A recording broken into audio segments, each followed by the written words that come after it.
Election అప్డేట్స్ను అందరికంటే ముందుగానే తెలుసుకోవాలంటే ఈరోజే ఆర్టీవీ లైవ్ యాప్ని మీ మొబైల్లో డౌన్లోడ్ చేసుకోండి. మా ఎస్పీ గారు గంజాయి మీద ప్రత్యేక దృష్టి కూడా సారించారు. సైమల్టేనియస్గా ఇదే ఎన్నికలతో పాటుగా గంజాయి మీద కూడా ప్రత్యేక దృష్టి సారించారు.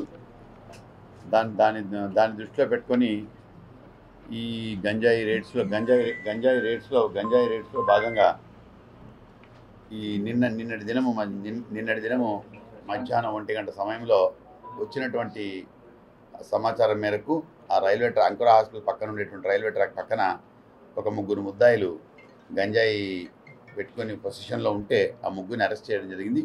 దానిలో ఒకతను సాత్పతి శ్రీనివాసరావు, ఇంకొకతను ముత్తా జయచంద్ర, ఇంకొకతను ఇడగొట్టు సోమనాథ్. ఈ ముగ్గురు కూడా తిరుపతి వ్యాప్తులు. ఒక సంజయ్ గాంధీ కాలనీ, ఒకరు కురమేనగుంట, ఇంకొకరు మరి చెన్నారెడ్డి కాలనీ. ఈ ముగ్గురు. అయితే ఈ గంజాయి మనకు వీళ్ళ కన్ఫెషన్ మేరకు గంజాయి మనకు తుని నుంచి వస్తుంది. తుని అంటే అది పశ్చిమ గోదావరి జిల్లా కాదు, అయితే ప్రాబ్లీ ఈస్ట్ గోదావరి డిస్ట్రిక్ట్ నుంచి వస్తుంది. సో ఎక్కడి నుంచి అయితే వస్తుందో అతన్ని కూడా మేము పిక్ చేస్తాం, అది చేస్తాం. సో గంజాయి ఎవరికైనా ముందే మీ ప్రజలకు కూడా ప్రత్యేకమైన విజ్ఞప్తి ఏంటంటే, పిల్లల జీవితాలన్నీ నాశనం అయిపోతున్నాయి.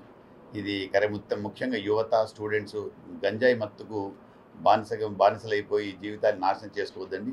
దయచేసి మీ దగ్గర ఏ చిన్న సమాచారం ఉన్నా మాకు కంప్లైంట్ చేయండి. మా అలిపిరి సిఐ గారికి కానీ, లేదు నాకు కానీ, అలిపిరి ఎస్ఐసి కానీ ఎవరికైనా సరే దయచేసి యువత కానీ ఇంకా ఎవరైనా వాళ్ళ పేర్లు గోప్యంగా ఉంచుతాం. కాబట్టి దయచేసి ఏం భయపడొద్దండి. డెఫినెట్గా మీ ఇన్ఫర్మేషన్ మాకు ఇది ఆరంభం మాత్రమే. నెక్స్ట్ ఇంకా మాకు ఇన్ఫర్మేషన్ సెక్యూర్ చేసుకుంటాం. నెక్స్ట్ కూడా ఉంటాయి. ఇంకా దాని మీద గట్టి ప్రయత్నాలు చేస్తాం అరికట్టడానికి. ఈ ముగ్గురు దగ్గర నుంచి 4.5 కేజీల గంజా సీజ్ చేయడం జరిగింది. ఈ ముగ్గురితో పాటు అంటే సప్లై మామూలుగా ఏం చెప్తాం, ఎర్రచంద్రం ఎక్కడున్నా శేషతెలం అడవులు అంటాం. గంజాయి కూడా అంతే, ఎక్కడున్నా అక్కడి నుంచి రావాల్సిందే. సో కాబట్టి అక్కడ మాకు లీడ్స్ ఉన్నాయి. అంటే దర్యాప్తు ఉంది కాబట్టి లీడ్స్ చెప్పడానికి లేదు. సో మాకు క్లూస్ ఉన్నాయి. డెఫినెట్గా దీన్ని ఎవరైతే సప్లై చేస్తున్నారో మళ్ళీ ఆ పై నుంచి ఇంకెక్కడున్నా ఏ స్థాయిలో నుంచి వస్తున్నాయో ఇలా డెడ్ ఎండ్ వరకు వెళ్ళడానికి మేము ప్రయత్నం చేస్తాం. డెఫినెట్గా అరెస్ట్ చేస్తాం. మరిన్ని వీడియోస్ కోసం ఛానల్ ని సబ్స్క్రైబ్ చేయండి. లేటెస్ట్ అప్డేట్స్ కోసం వాట్సాప్ ఛానల్ ని ఫాలో చేయండి. అండ్ లింక్ డిస్క్రిప్షన్ లో ఉంది.